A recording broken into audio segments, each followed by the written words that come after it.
नांदेडवरून निघालो आणि सोलापुरात पोहोचलो. नांदेडपासून सोलापूरपर्यंत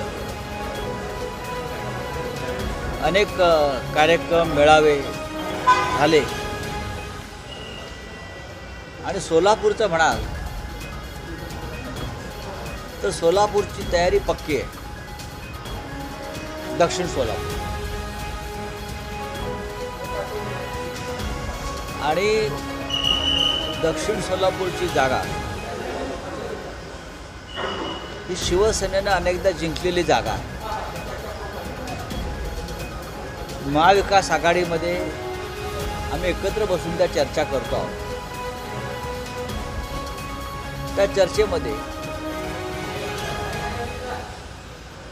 दक्षिण सोलापूरचा विषय जेव्हा येईल तेव्हा नक्कीच त्याच्यावर चर्चा होईल. पण तोपर्यंत आम्ही आमच्या अनेक मतदारसंघामध्ये प्रत्येक पक्ष ही तयारी करतो. आमच्या कार्यकर्त्यांना, संभाव्य उमेदवारांना कामाला लागा हे सांगायला हरकत नसते. आणि ही जागा महाविकास आघाडी जिंकेल आणि इथे शिवसेनेचा आमदार असावा ही आमच्या सगळ्यांची इच्छा आहे. आणि राज्यातलं चित्र म्हणाल तर राज्यामधलं चित्र काय आहे हे आपण सगळे जाणतो. सोलापुरात पण जाणतो. आम्ही किमान 170 ते 175 जागा महाविकास आघाडी त्यांचे घटक पक्ष मिळून जिंकू याबाबत कोणाच्या मनात शंका असण्याचं कारण नाही. अगदी देवेंद्र फडणवीस, एकनाथ शिंदे, अजित पवार हे सुद्धा खाजगीत हाच आकडा देतील महाविकास आघाडीचा. बाकी त्यांनी वर आता कितीही वरवरच्या बाता किंवा गोष्टी करू द्या, पण राज्यातलं वातावरण हे फक्त महाविकास आघाडीसाठीच अनुकूल आहे.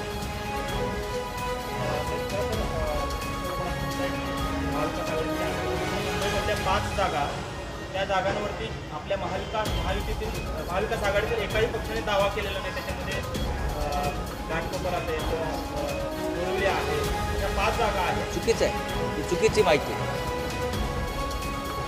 घाटकोपर असेल तर तुम्ही काय म्हणता बोरिवली, ही अत्यंत तुमच्याकडे आलेली चुकीची माहिती आहे. जेव्हा जागा वाटप जाहीर होईल तेव्हा तुमची माहिती चुकीची आहे ज्यांनी दिली आहे हे सिद्ध होईल. घाटकोपर तर शिवसेनेचाच कायमस्वरूपी हा लढण्याची जागा राहिलेली आहे. बोरिवलीमध्ये आम्ही लोकसभा लढलेलो आहोत. आता इतर कोणत्या जागा मला माहीत नाही. कोणतीही जागा ही महायुतीसाठी अजिंक्य नाही हे लक्षात घ्या. प्रत्येक जागेवर आव्हान आहे आणि मुंबईचं वातावरणसुद्धा महाविकास आघाडीसाठीच अनुकूल.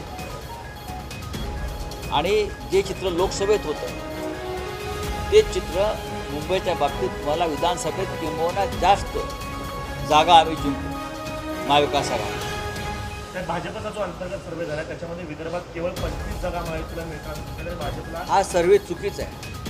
भाजपला फक्त 13 ते 12 जागाच मिळतात. महायुतीला 25 हा त्यांचा सर्वे चुकीचा आहे. त्याने जो सर्वे केलेला आहे तो आकडा फुगवून सांगितलेला आहे असं मी म्हणतो आहे. बरं का, अगदी ओढून ताणून त्यांना 12 ते 13 जागाच विदर्भात मिळणार आणि त्यांना सगळ्यात जास्त फटका नागपूर जिल्ह्यात मिळतो. देवेंद्र फडणवीस यांना आत्ताच दम लागला आहे त्यांच्या मतदारसंघात. फडणवीसांना निवडणूक सोपी नाही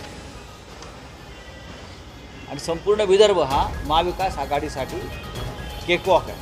पण आम्ही मेहनत करू, जास्त मेहनत करावी लागेल. आम्हाला मोठं यश विदर्भात मिळतं.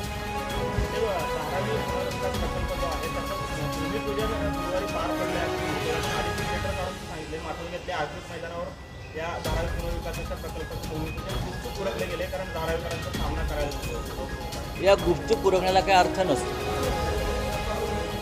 धारावीतल्या जनतेचा नव्हे तर संपूर्ण मुंबईतल्या जनतेचा या अडाणी पुनर्वसन प्रकल्पाला विरोध आहे. हा धारावी पुनर्वसन प्रकल्प नाही आहे.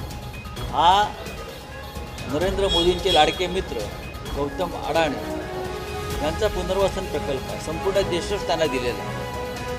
जिथे जमीन मोकळी दिसली का तिथे अडाणीचा बोर्ड लागतो. पण धारावी हा नुसता जमिनीचा तुकडा नाही आहे, ही मुंबईसाठी अत्यंत महत्त्वाचा असा भूखंड आहे. तो लाखो लोकांच्या घराचा रोजगाराचा प्रश्न तिथे निर्माण झालेला आहे. आणि धारावीच्या निमित्तानं संपूर्ण मुंबई अडाणीच्या घशात घालण्याचा हा डाव आहे. मुंबईतली मिठागर, मुंबईतल्या मोक्याच्या जमिनी, मुंबईतली मदर डेअरीसारखी जागा ही धारावी प्रकल्पाच्या नावाखाली अडाणींना दिली जात असेल तर संपूर्ण मुंबई या अडाणीच्या प्रकल्पाविरुद्ध रस्त्यावरती आल्याशिवाय राहणार नाही.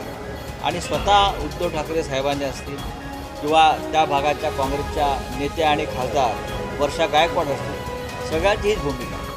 राहुल गांधींच्या विरोधामध्ये काँग्रेस भाजपा रस्त्यावरती उतरते. राहुल गांधींनी आरक्षणासंदर्भात जे वक्तव्य केलं, कोणत्या संदर्भात? आरक्षण संदर्भात त्यांनी एक वक्तव्य केलं. राहुल गांधींचं जे वक्तव्य आहे आरक्षणासंदर्भात हे नेहमीप्रमाणे भाजपनं मोडून तोडून समोर आणलं होतं. आरक्षण रद्द करू अशा प्रकारचं कोणतंही वक्तव्य राहुल गांधींनी केल्याचं माझ्या तरी ऐकण्यात आणि वाचण्यात नाही. मी त्यांची मुलाखत संपूर्ण ऐकली.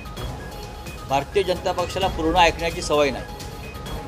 त्यांना हवं तितकंच ते ऐकतात आणि बाकीचं तोडून मोडून फेकून देतात. काँग्रेस पक्षाची भूमिका मला माहिती आहे. मला डॉक्टर बाबासाहेब आंबेडकरांच्या आरक्षणाविषयीची भूमिका काय ही मला माहिती आहे. ही बातमी संकलित केली आहे संपादक गुरुदादा गायकवाड यांनी. ताज्या घडामोडी पाहण्यासाठी आजच महाराष्ट्र सुखदेव न्यूज या यूट्यूब चॅनलला लाईक आणि सबस्क्राईब करा. ताज्या घडामोडी पाहण्यासाठी आजच महाराष्ट्र सुखदेव न्यूज या यूट्यूब चॅनलला लाईक आणि सबस्क्राईब करा.